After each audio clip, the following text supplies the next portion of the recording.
Hello everybody, Ben Rogers here, the Raptors Digest.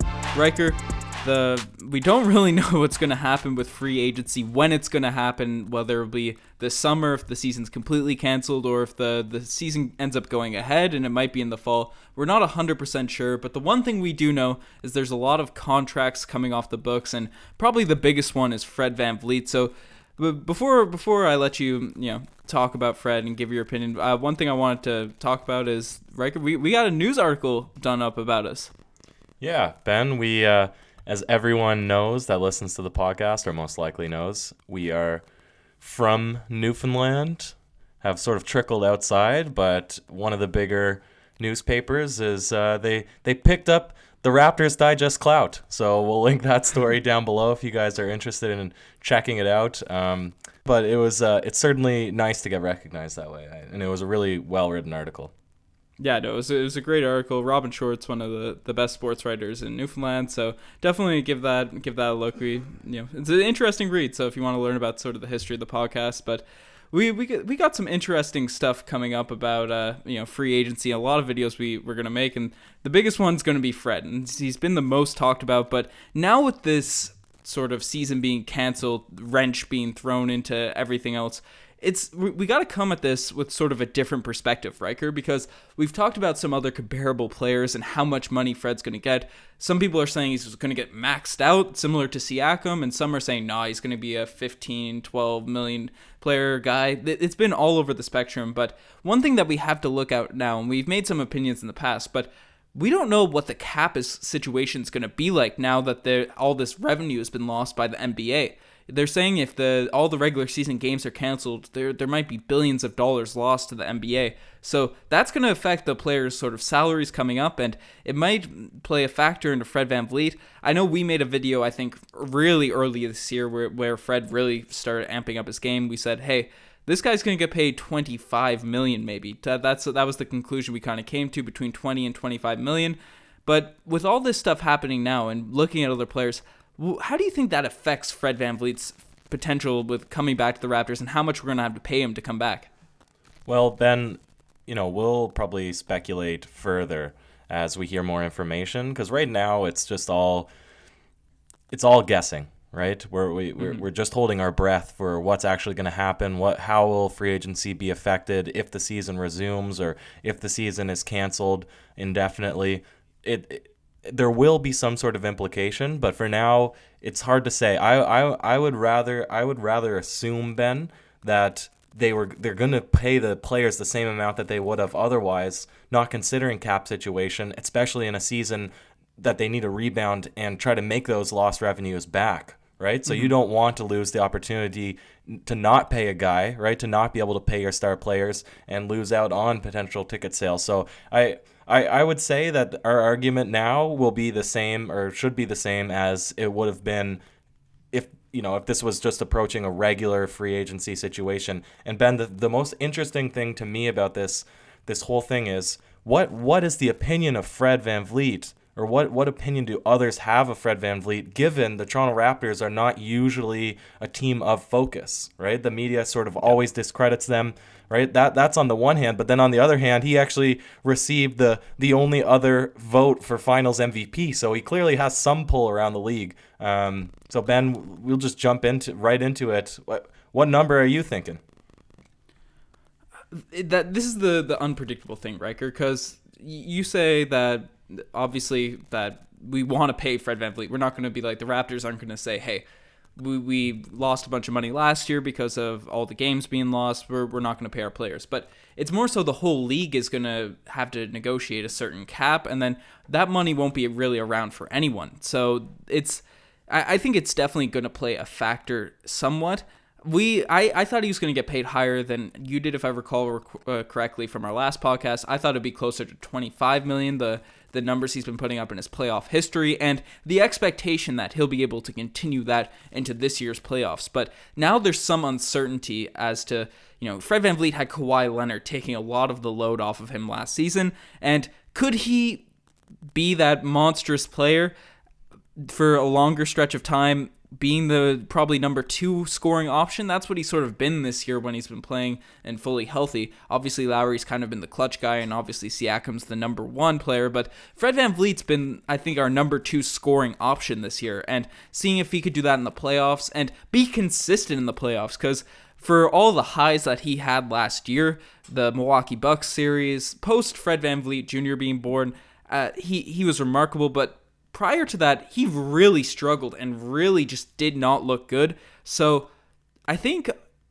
a lot of teams would have liked to see a larger sample size of Fred VanVleet being a main rotation piece in the playoffs to see how he would succeed. The year prior, obviously, he had a shoulder injury, so we didn't get much out of that year.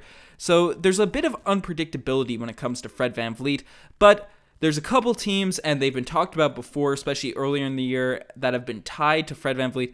The New York Knicks and the Detroit Pistons, 2 of those teams are looking for point guards. Fred fits. He's a younger veteran, so that'd be a perfect fit for those young players down there. We might see them try and give Fred the bag regardless of what the cap situation is going to look like. So although I think the number's going to go down from where it was, and we're going to bring up some players as well to compare contracts to, I still think we're looking at about $20 million for Fred VanVleet minimum, in my opinion. Yeah, Ben, and you bring up some good points. Injuries, obviously, is a big thing. Right? He's like the majority of the Toronto Raptors roster. Fred VanVleet, he fits the mold. He's a seemingly relatively injury-prone player, right? And it's not been anything crazy that will affect, I would say, his game. Rose. Yeah. No, not exactly. Not a Derrick Rose level injury in any of the times. And the Raptors are able to rely on a lot of depth. So when there is a minor thing, we like to rest our players maybe more than other teams would, because we know we can still win games. We can still secure games. But mainly your point in the playoffs, yeah, that's the reason that the Raptors at the beginning of the season, some didn't even peg the Raptors to make the playoffs, Ben. And we bring up that point a lot. But Kawhi Leonard, he gets a lot of the credit for the championship run. So I think that this would have been a really critical season, a critical playoff sort of exposure for Fred VanVleet to say, is this a guy now that there's not really a superstar player on the team? Is he a guy that we want to give that max contract or that starting point guard money to? And I think you're absolutely right. Maybe now that this whole wrinkle has been put in, into the league, maybe we will be comparing him more to the Reggie Jacksons or the Dennis Schroders, all the other players that you're going to mention. You have most of the actual figures up in front of you. But I think that before, you're right, we were thinking he's definitely going to be in that max range. And do we want to pay him max money? I think now, thankfully for the Raptors, he's going to come back down a little bit into a more reasonable salary range. Still in the 20s, I would say. I can't see him slipping down and being a 15 mil guy. But I definitely think 20s, maybe on the nose, is a reasonable salary that he'll get offered. For sure. So we'll look at some comparable players right now. And the first, so we'll look at Fred's stats. Fred's stats this year, he's played 48 games, so a decent sample size, even though despite a bunch of injuries. 17.6 points per game, 6.6 assists, 4 rebounds, shooting 43% from the field, 39% from 3 on 7 a game. So we know what Fred VanVleet can do. He's also a ridiculous amount of steals, 2 steals per game. So we know what Fred's been able to do. Everyone that watches the Raptors, they know Fred VanVleet's been a beast this year.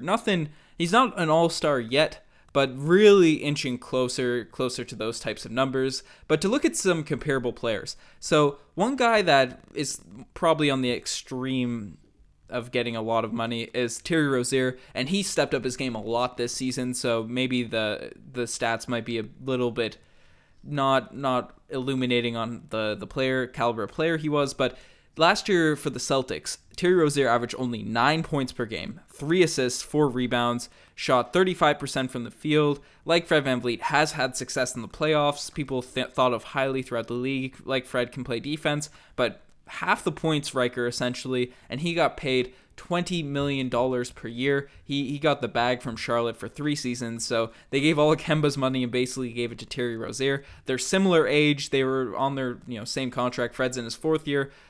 Terry was in his 4th year when he got that deal, and that's a lot of money. So I'll tell you this, Ben. Let me chime in before we move along to the next comparable player. I think that this is a very likely scenario that we could see happen in Detroit, right?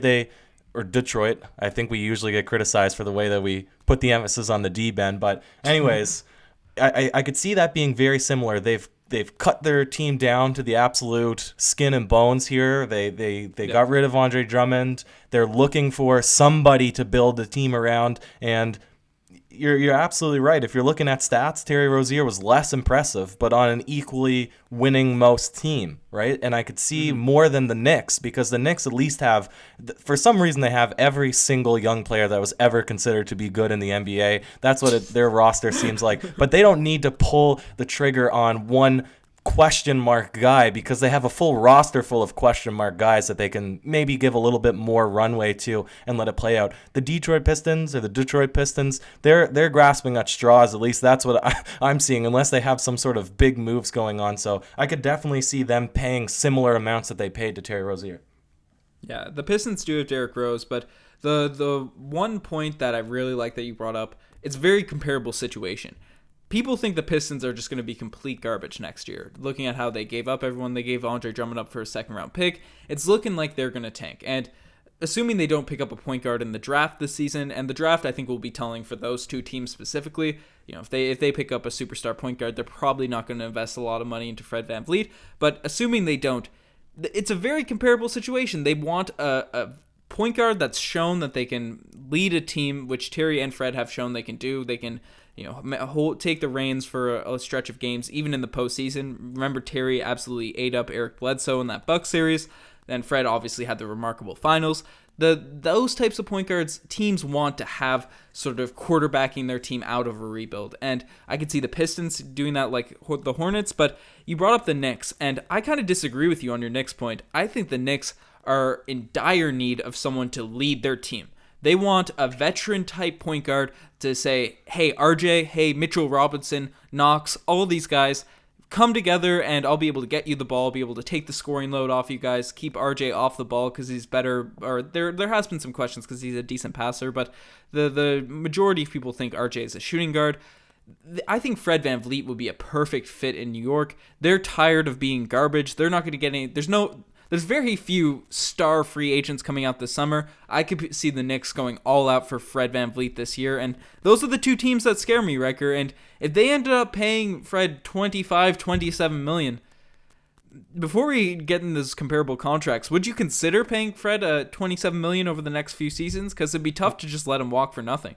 Well, Ben, James Dolan, the worst owner in the NBA, his company, the MSG, they just sold off the Forum, to the Clippers, to Steve Ballmer, which most people have probably read about. So I guess they're sitting on some extra cash now if they want to shovel it over to Fred VanVleet. They could, Ben, because there's no signs that maniac is letting go of the reins anytime soon. And if they give him that crazy contract, you just got to look at who we have to pay coming up. We need to figure out our big situation going into next season. We're going to have to... I want to keep on Ibaka. I don't necessarily care if we retain Marc Gasol or not, but we're not, we're not going to give Ibaka 10 or 15 million. He's probably going to still be in that 20 million range, where we still have those hopes for Giannis. People have seen the most recent video. Maybe we want to re-sign Hollis Jefferson. He won't be a big money guy anyways, right? But there's other contracts that are expiring after too. Kyle Lowry we need to consider, OG Anunoby. So it would be so difficult, but I have to divert to that same argument that we had the last time we talked about Fred. He's an invaluable piece, Ben, and we can't bank on us definitely getting Giannis. And to not get Giannis and to lose Fred VanVleet would just be a disaster for the team. I think you have to match any salary that's offered to him. For sure. The Giannis is we've talked about that in the last video. That's its whole own bag of worms. But you bring up the Raptors players specifically. Not just these guys this year. I think a lot of people are not really looking ahead to OG Anunoby and Norman Powell's free agency next year. Though those two guys have been integral pieces to this team, especially this season. And longer, taller, 3-and-D guys. Norm has shown an exceptional ability to score. OG is still super young.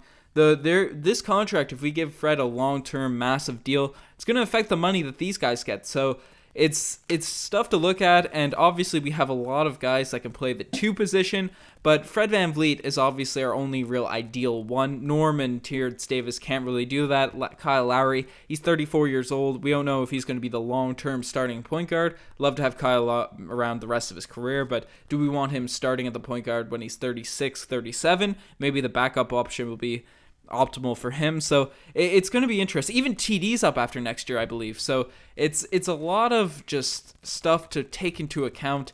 And if the Knicks or someone force us to pay Fred VanVleet a ridiculous amount, then it's going to be a tough decision for Masai, and see what his future plans and all that take into account. But this is the high money side. But my one issue, Ben, with this, before we move on to that point, my one issue with this whole thing is you don't want to become a team where you have all your salary locked up in a few players that if you don't have the ability to re-sign and maintain that sort of depth that the Raptors have taken advantage of in so long. And of course, this is assuming that we're not going to have more prospects come up, which we've also become accustomed to. We'll definitely see more prospects come out of the, more diamonds in the rough and more needles from the haystack, so to speak. But the only thing is, I wouldn't want to pay the salaries, max contracts to Pascal Siakam and Fred VanVleet and lose our depth without us actually playoff testing these guys as the number 1 and number 2 guys. That's my only concern with this whole scenario, Ben. Yeah, that's the unfortunate thing about this year's playoffs possibly being canceled. Hopefully they go ahead. We're praying, and we want to see this year's playoffs go ahead. I know some people have talked about it possibly being the Bahamas now, so that's a thing to look into. We'll keep you posted if anything really official comes out, but NBA executives want the whole league to go down to the Bahamas and play the playoffs down there. So that's interesting. But we'll look at that's the high end side. Those are the players. Obviously, Terry Rozier averaging 9 points per game, getting $20 million. That's a lot of money. People looked at that as an overpay, but with the lesser cap and looking at other comparable players, maybe we're overestimating. Maybe we're homers and we just think Fred VanVleet's the best. So we'll look at the lower end sort of tier players. Dennis Schroder in 16-17. So we're looking at in recent years. He averaged about 18 points per game, 6 assists for the Hawks. Then he ended up getting a contract of $15 million per year for flat rate. He's getting paid $15.5 million for over the course of 4 years. So that's similar stats to what Fred VanVleet had this current season. I don't want to say last year just yet because that isn't officially canceled. And Dennis Schroder, again, was looked at for the Hawks. He's going to overtake Jeff Teague and be the starting point guard. Obviously, he ended up getting traded, and it didn't work out that well. Well, he did put up nice numbers, but it didn't translate to wins for the Atlanta Hawks. So that's a number that he ended up getting with similar stats. Obviously, not the playoff success that we saw from Fred VanVleet. Obviously, Ricky Rubio just last season, he's 28. He was 27 at the time of the contract. He ended up getting paid a 3-year, $16 million, $17 million per year contract. So 3 years, $51 million. That obviously Ricky Rubio, again, not the playoff success, not the shooting of Fred VanVleet, but still a solid playmaker. Definitely less skilled than Fred VanVleet, a lesser tier player, but still getting that sort of money, $17 million. And Eric Bledsoe, a guy that's obviously struggled in the playoffs, but got a contract with the Phoenix Suns. He's getting paid. He got an extension. About $20 million. I don't have the stats. I have Goran Dragic stats in front of me. So he the guy that we've seen the Toronto Raptors play against in the playoffs, he's getting 14, 15, 17, 18, 19 million. So you got a 5-year, $85 million. These are the sorts of numbers that are coming up with these types of players. And one last one, Reggie Jackson. He ended up getting from the Detroit Pistons, again, a player coming in supposedly the starting savior point guard. 13, 14, 16, 17, 17 million. 5 years, around about 14 to 17, 18 million dollars per year for guys with similar stats to Fred VanVleet, Riker. Yeah, Ben, and what I think is also pretty telling, because you could think, well, maybe he just wants to stay with the Toronto Raptors too. Maybe we wouldn't have to necessarily match the contracts, but I think we will have to 100% match them. If we remember, we had the opportunity to spend some time with Fred when we were doing the And One promo stuff, and somebody asked, why did you sign with the brand? And he said, honestly, the money. Like I want to put myself in the best situation possible. And we all know that even if your contracts are not necessarily as big as you would get. If you do go to a bigger market, it usually opens you up to better promotional ability, right? Ability to get advertisements and sponsorships, etc. And especially he has his own brand going, the bet on yourself. I think it will come down to the Raptors will need to match the best opportunity, the best salary opportunity that Fred has, the best contract offer.